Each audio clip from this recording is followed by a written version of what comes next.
I'm not going to get into the back and forth details. I can tell you, as the president has stated on numerous occasions, he did nothing wrong. There are no charges against him in this. And just because Michael Cohen made a plea deal doesn't mean that that implicates the president on anything. That was, of course, White House Press Secretary Sarah Sanders today doing her best nothing to see here routine following yesterday's courtroom bombshells from both Manafort and Cohen. Now, of course, there are legal troubles, and particularly Cohen implicating Trump directly in his hush money scheme. They're making for some very serious political problems for the president and for his Republican supporters in Congress, especially in this year, the year of midterms. For more on that angle, let me bring in senior political correspondent Andrew Whitman, who spoke this afternoon with ABC News political director Rick Klein. So, Rick, the reaction of Congress to yesterday's developments in the Manafort and especially in the Cohen case, where Cohen seemed to implicate Trump in paying off Stormy Daniels and Karen McDougal. So far, reaction, we've seen shrugs, people saying we need to wait for more information. This isn't connected to Russia. But there's a lot that Congress could do here, correct? Well, Congress has the ultimate power here. Of course, they can convene hearings, but when it comes down to it, the president is implicated in the commission of a federal crime, according to what Michael Cohen, the president's longtime attorney, said in open court. Guess what remedy there is for that? It's called impeachment, and only the House can initiate impeachment proceedings, and only the Senate can convict. That's ultimately where this could lead, that discussion at the very least, but it's not a power that anyone in Congress wants to take lightly, certainly not the Republicans and even the Democrats, who realize there's some considerable political risk in even talking about the I word. But even to the point of just investigating, there certainly doesn't seem to be any appetite among Republicans, at least not today.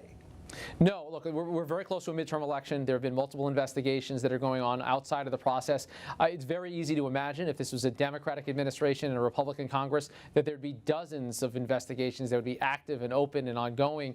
They're looking at every aspect of this. You don't have to think very far back to realize that roughly comparable things, or maybe we didn't get to this level before, but lots of things got investigated by a party that's out of power, not at the power of the White House. But there is not an appetite for that, at least not yet. And again, I think politics play a lot of this. I think most Republicans have made their political bed, and that bed is shared with President Trump. Well, take me inside those heads, if you would. What is the political calculation here? Is it a bigger fear of criticizing Trump or alienating their base, or maybe the fear is that their base won't even get the same story watching a different network?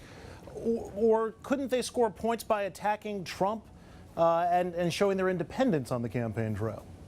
Very few have shown a propensity for that, and very few want to test that proposition that the president talked about, that during the campaign, famously, he said he could shoot someone on Fifth Avenue and his support might go up with his base. And that's really the prevailing view in the Republican Party, is that if you cross Trump, you're crossing the base. The base is going to be loyal to him. And the message, whether that's Jeff Flake in Arizona or Bob Corker in Tennessee or Mark Sanford in South Carolina, is that there's really not room for you in the Republican Party if you come out in opposition to President Trump or even signal some areas where you break with him. There just isn't that kind of daylight. The Republican Party has become the party of Donald Trump. And all of these developments happen just 2 weeks before the start of confirmation hearings for Judge Kavanaugh of the Supreme Court. Kavanaugh believes that the president cannot be indicted and believes that he probably shouldn't be investigated because of the distraction that creates for the president. Will Republicans have reticence on Kavanaugh, given that he would sit on judgment on these issues? And how much clarity are they going to demand on these points? Although we understand that Supreme Court nominees generally don't give a lot of specifics in their answers.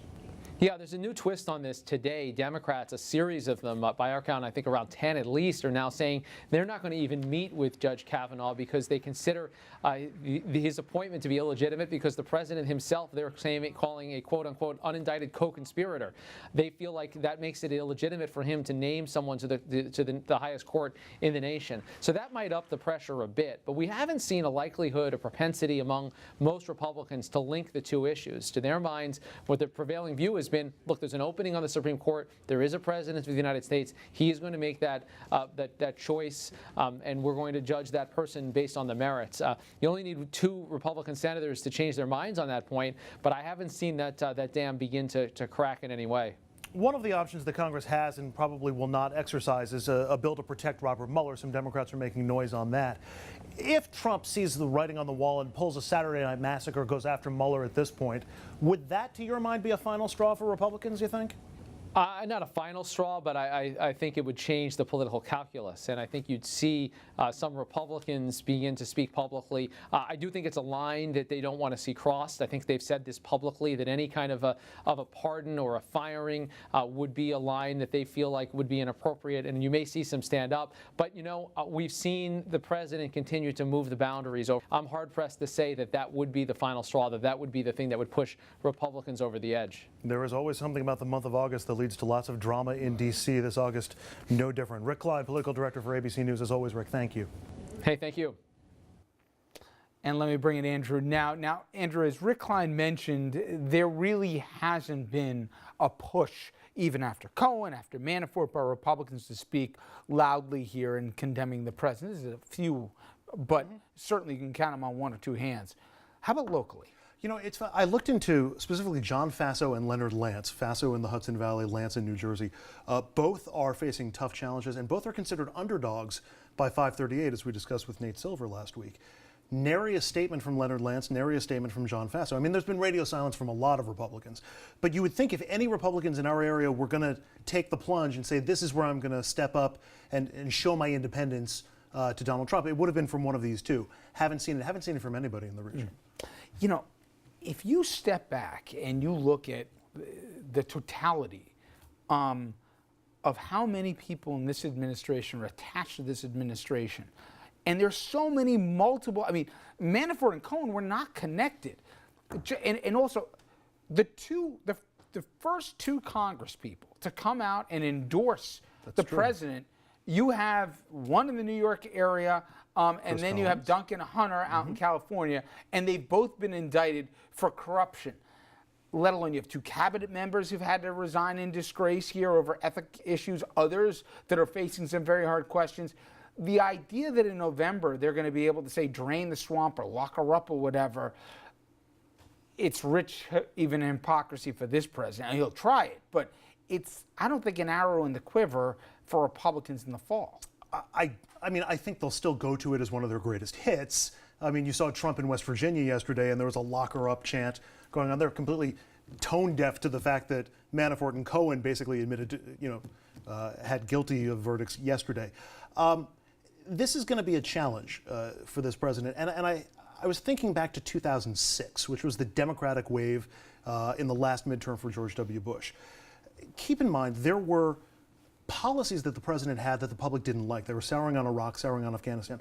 You also had the congressional page scandal happening at the same time. And they weren't connected, but they led to a sense of being fed up. We've had enough of this, and it's time for a change. Democrats won the Senate, they won the House, and had control of both chambers. Here you have the Trump issues, some of the norms that have been violated, and now these legal issues. It may very well be enough for a number of swing voters out there. And we're in August. Between now and November, you can't think this has to only get worse. There's going to be more revelations. Who knows, maybe more even charges that are filed.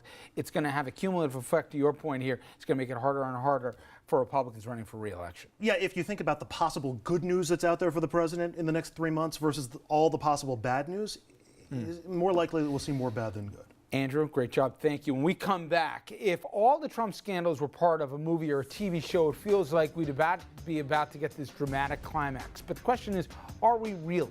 What is next for Trump and Mueller? What could or would be happening tonight if Cohen were to implicate anyone who is not the president? And can a sitting president be charged with a crime? All those questions and more from my legal panel after this.